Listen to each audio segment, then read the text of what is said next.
நண்பா கொஞ்சம் வழி விட்டுரு. என்னாச்சு? தண்ணி கொடுங்கப்பா. தண்ணி பாட்டில்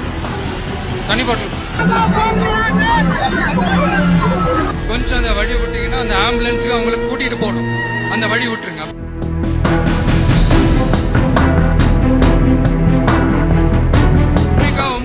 ஒரு பொண்ணு காணுமா தம்பிகளா? கொஞ்சம் தேடி கண்டுபிடிச்சு கொடுத்துருங்க. அஷ்மிகா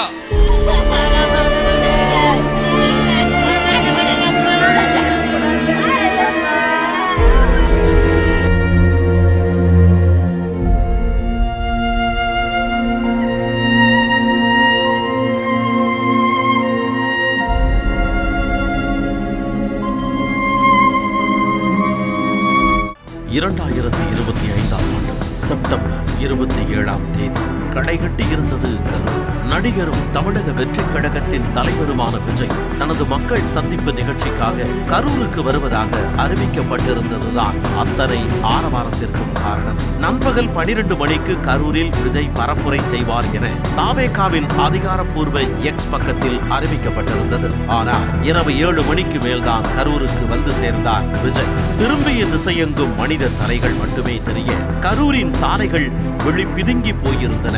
தாவேகாவுக்கு இத்தனை வரவேற்பா என மற்ற கட்சிகள் உற்று நோக்கிக் கொண்டிருக்க பெருமையுடன் பேசத் தொடங்கினார் விஜய். அப்போது கூட்டத்திற்குள் ஓர் ஆம்புலன்ஸ் திணறி நகர்ந்து கொண்டிருந்தது. அதற்கு வழிவிடச் சொன்ன விஜய், என்னப்பா ஆம்புலன்ஸ்லையும் நம்ம கொடி பறக்குது என்றார். அது தாவேகாவுக்கான அங்கீகாரமா அல்லது அடுத்து நடக்கப் போகும் துயரத்திற்கான அபாய மணியா என்பதை அப்போது விஜய் உட்பட யாருமே உணரவில்லை. அடுத்த 20 நிமிடங்களில் அடுத்தடுத்த ஆம்புலன்ஸுகள் அலறிய போது கரூரின் வரலாற்றில் கருப்பு நாளாக செப்டம்பர் 27 மாறியது.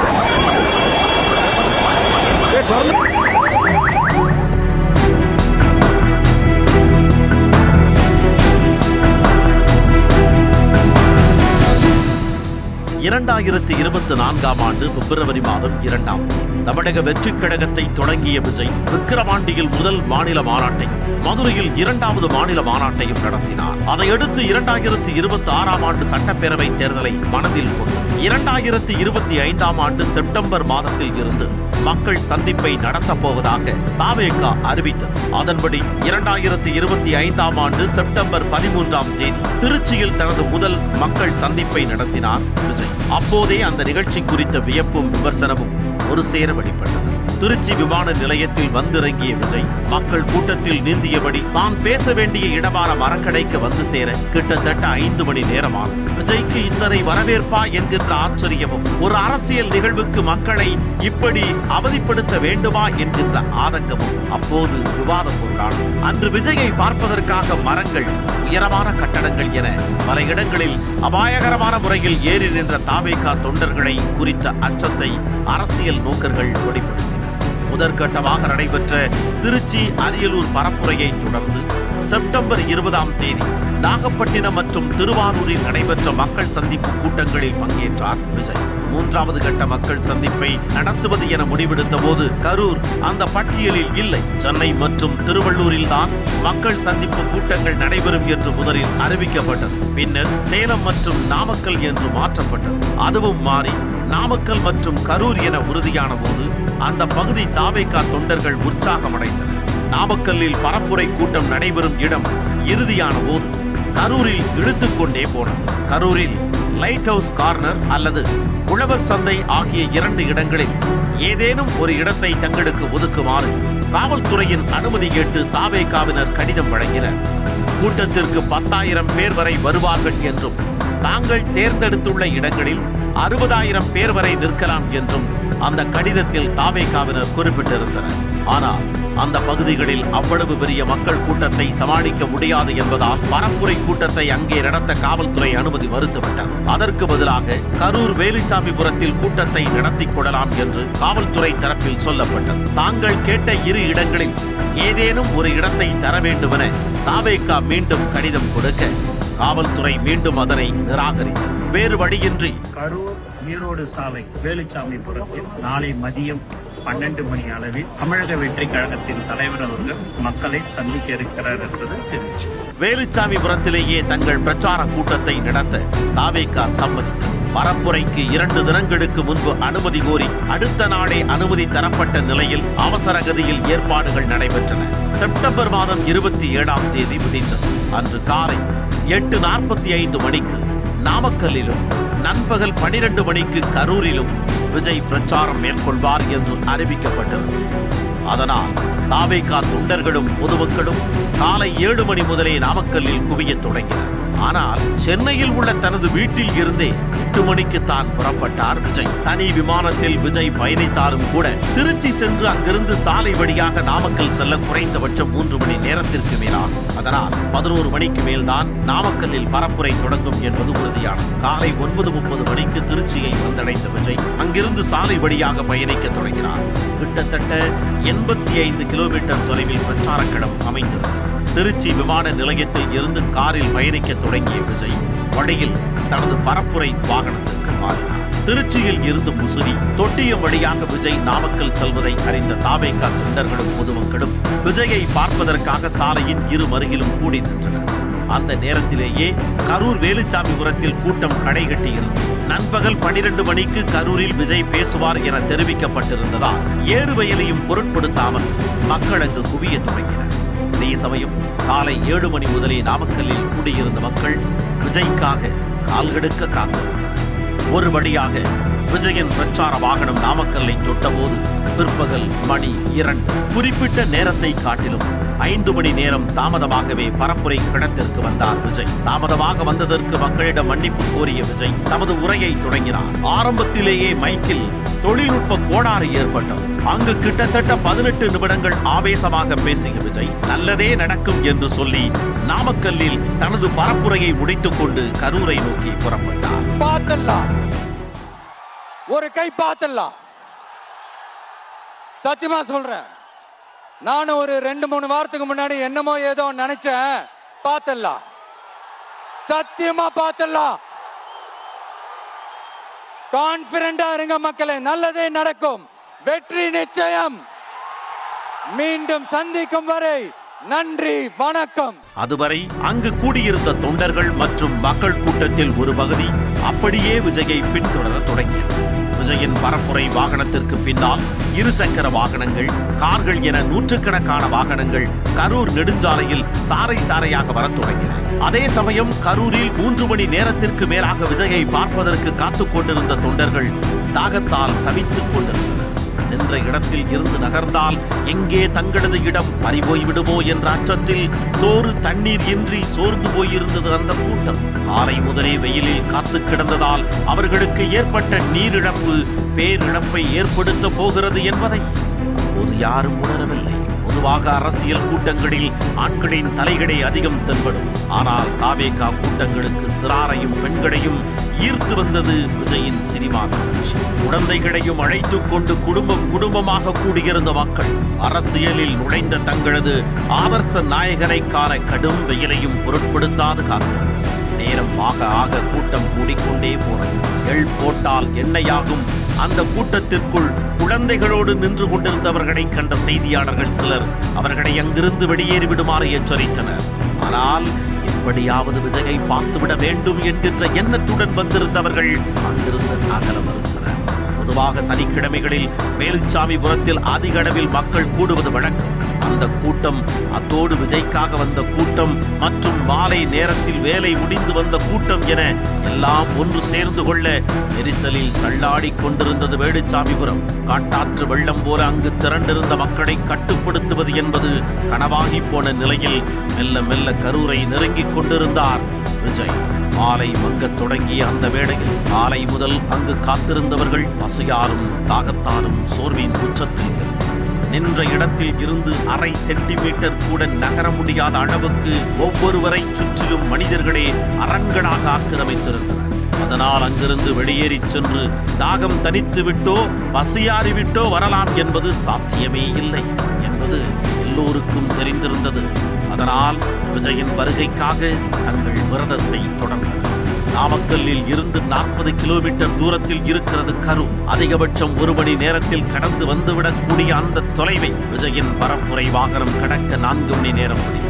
கரூர் நகரின் எல்லைக்கு வந்த விஜய் பரப்புரை வாகனத்திற்கு மேலே வந்து தொண்டர்களும் பொதுமக்களும் தனக்கடித்த வரவேற்பை பெற்றுக் கொண்டார். அங்கிருந்து ஊர்ந்தபடியே வேலுச்சாமிபுரத்தை நோக்கி சென்றது விஜயின் வாகனம். பல்லாயிரம் பேர் கூடும் நிகழ்வென்பது கரூருக்கு புதிதல்ல.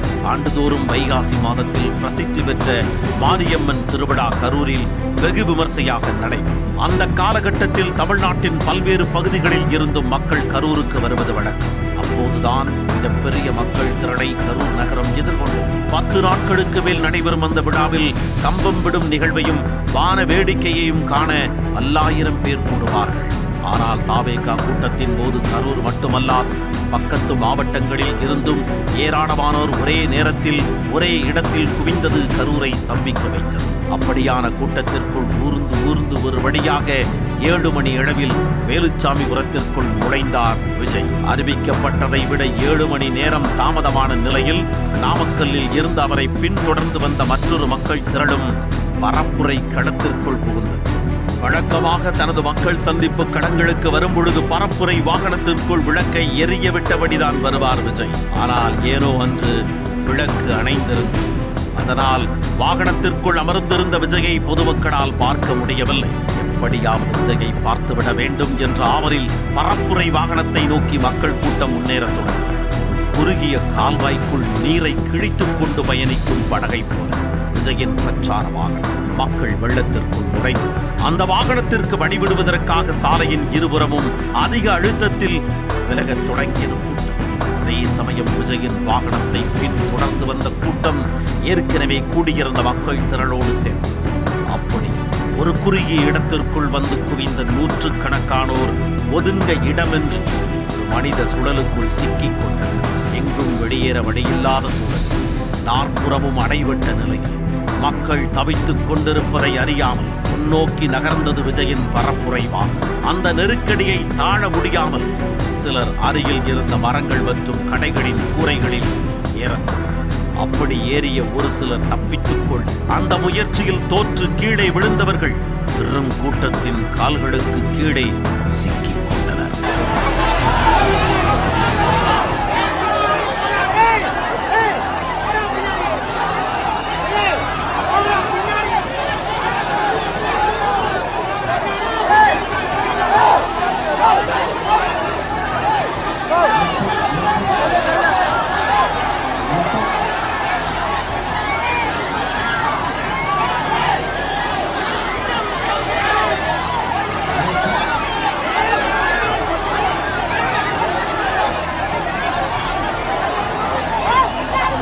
தன்னை சுற்றி நடந்து கொண்டிருக்கும் ஜீவ மரண போராட்டத்தை அறியாமல் பிரச்சார வாகனத்தின் மேற்பகுதிக்கு வந்தார் விஜய். அவரை பார்த்த மாத்திரத்தில் ஒட்டுமொத்த கூட்டமும் உற்சாக குரல் எழுப்ப அந்த காதுகளிக்கும் சத்தத்தில் கரைந்து போனது கூட்டத்தில் சிக்கிக் கொண்டவர்களின் அவயக்குரல்.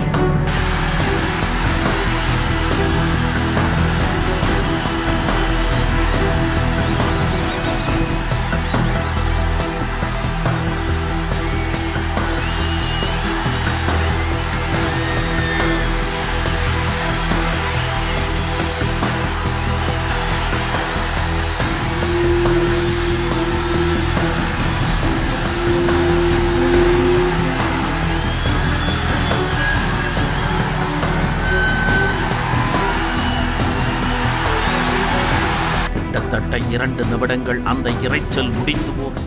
மைக்கை கையில் எடுத்தார் விஜய். அப்பொழுது மணி 7:12. திமுக ஆட்சியின் நிறைவேற்றப்படாத வாக்குறுதிகள் குறித்து பேசத் தொடங்கினார் விஜய். அப்பொழுது அவரது வலதுபுறத்தில் இருந்து ஒரு தகர கொட்டையை பிடித்துக் கொண்டு பலரும் தொங்கிக் கொண்டிருப்பதை பார்க்க முடிந்தது. ஆனால் விஜயின் பேச்சை கேட்கும் சுவாரஸ்யத்தில் அந்த அபாயங்களையெல்லாம் கண்டுகொள்வார் இல்லை. விஜய் பேசத் தொடங்கிய போது கூட்டத்திற்குள் வந்த 2 ஆம்புலன்ஸுகள் அதற்கு மேல் நகர முடியாமல் நின்று கொண்டிருந்தன. அதனைக் கண்ட விஜய் ஆம்புலன்ஸ்களுக்கு வழிவிடுமாறு தனது தொண்டர்களை கேட்டுக்கொண்டார். போறீங்களா சார்?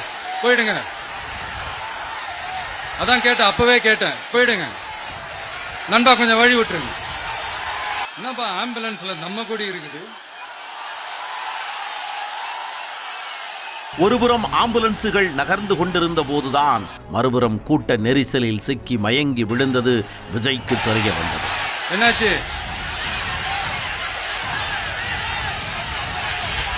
தண்ணி கொடுங்க, தண்ணி பாட்டில் கொடு, தண்ணி பாட்டில் கொடு.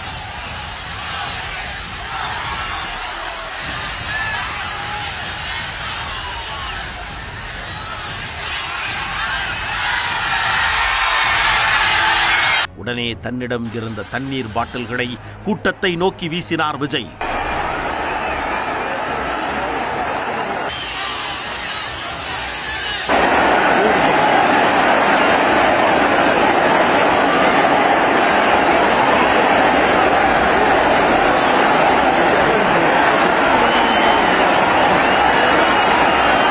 நெரிசலில் சிக்கியோருக்கு மருத்துவ உதவி தேவைப்படுகிறது என்பதை உணர்ந்து கொண்ட விஜய் ஆம்புலன்ஸை வரவழைக்குமாறு தனது கட்சிக்காரர்களை கேட்டுக்கொண்டார்.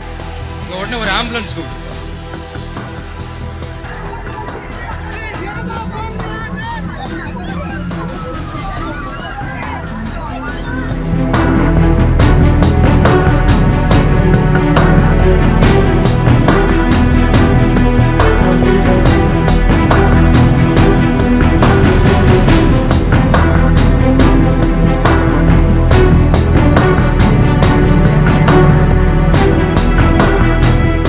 அப்போது கூட்டத்தினர் ஏதோ சொல்ல வருவதும் அது என்னவென்று தெரியாமல் விஜய் தரப்பு பேசுவதுமாக கிட்டத்தட்ட 4 நிமிடங்கள் நகர்ந்தன.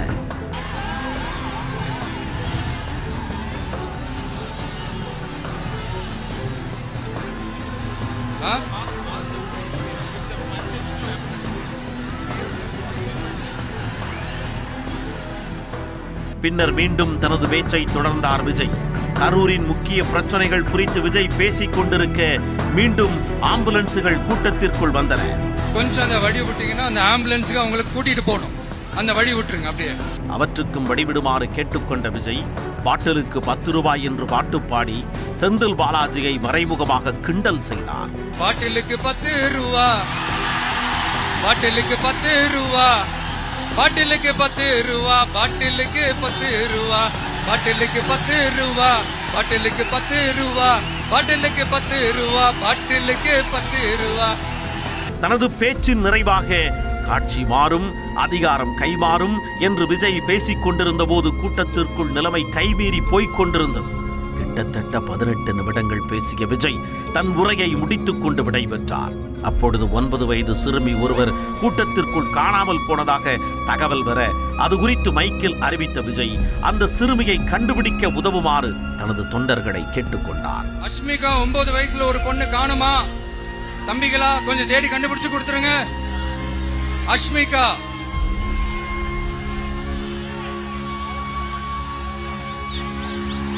Police sir, please sir, please help sir, please. Thank you நண்பா, thank you. See you all, thank you. Confident ஆருங்க, நல்லதே நடக்கும், வெற்றி நிச்சயம். மீண்டும் சந்திக்கும் வரை நன்றி, வணக்கம். இரவு 7:30 மணியிடவில் பிரச்சார களத்தில் இருந்து விஜய் வெளியேறிய பிறகுதான் பிரச்சனை விஸ்வரூபம் எடுத்தது.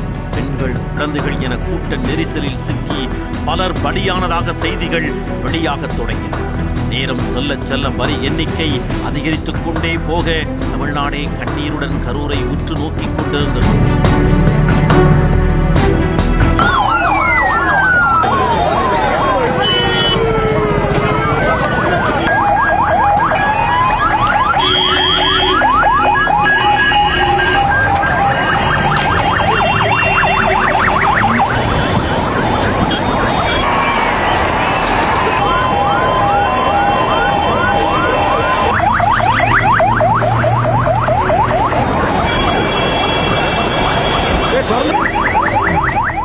இரவு 10 மணி அளவில் திருச்சி விமான நிலையத்திற்கு வந்த விஜய் அங்கிருந்து தனி விமானம் மூலம் இரவு 11:15 மணி அளவில் சென்னைக்கு வந்து சேர்ந்தார்.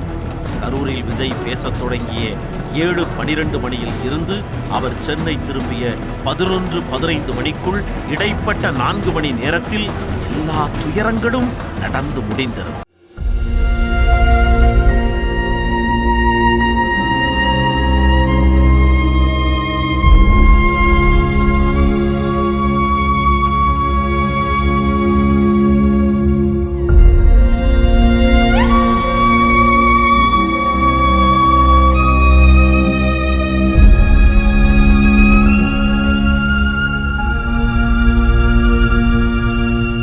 கரூர் உயிர்பலிகள் தொடர்பான செய்திகள் வந்து கொண்டிருந்த சூழலில் ஒரு பக்கம் கரூர் பரப்புரையை முடித்துவிட்டு சென்னைக்கு திரும்பினார் விஜய்.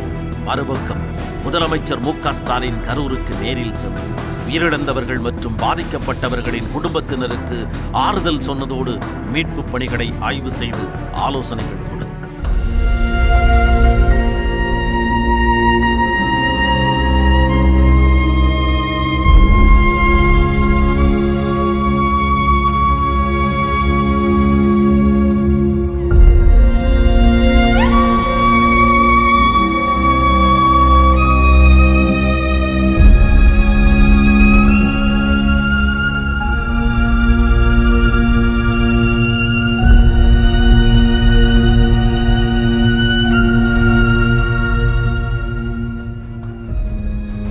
அமைச்சர்கள் மா. சுப்பிரமணியன், அன்பில் மகேஷ் பொய்யாமொழி, முன்னாள் அமைச்சர்கள் செந்தில் பாலாஜி உள்ளிட்டோர் கரூருக்கு சென்று மீட்புப் பணிகளை பார்வையிட்டனர்.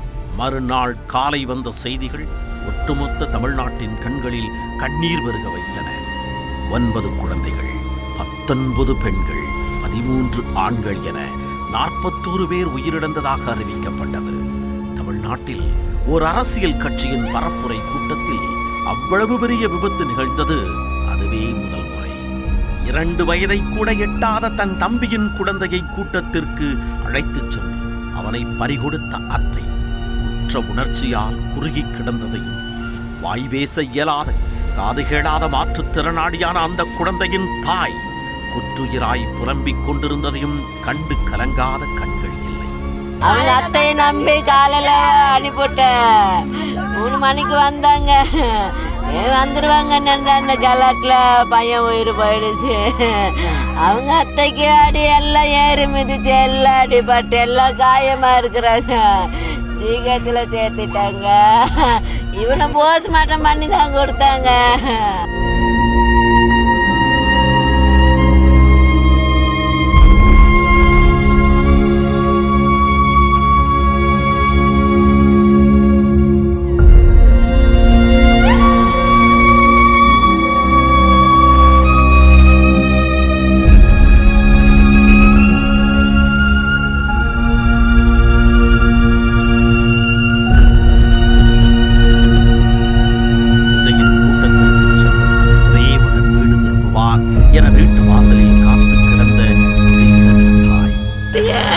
கண்ணில் அது ஒரு குழந்தை அந்த ஆட்டை பிடிக்கிட்டானே.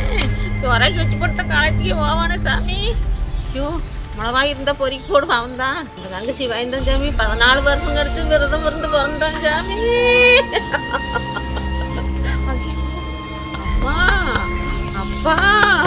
கையோடு பிடித்திருந்த தன் 2 மகள்களையும் கண்ணெதிரே பறிகொடுத்த தாய் என ஒவ்வொரு இழப்பும் சொல்லும் கண்ணீர் கதைகள் மனதை கணக்க வைத்தன.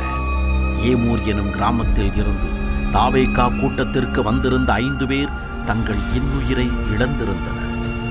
அடுத்த மாதம் திருமணத்தை நிச்சயித்துவிட்டு ஜோடியாக விஜயை பார்க்கச் சென்றவர்கள் சேர்ந்தே இந்த உலகை விட்டு பிரிந்து போன சோகத்தை சொல்லி சொல்லி மாய்ந்து போனார்கள் அவர்களது உறவினர்கள்.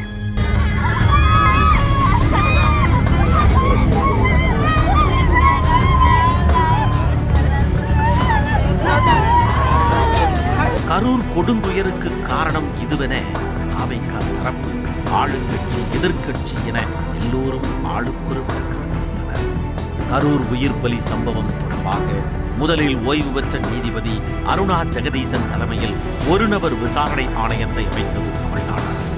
பிறகு கரூர் உயிர்பலி குறித்து விசாரணை சிறப்பு விசாரணை குழுவை அமைத்து உத்தரவிட்டது சென்னை உயர்நீதிமன்றம்.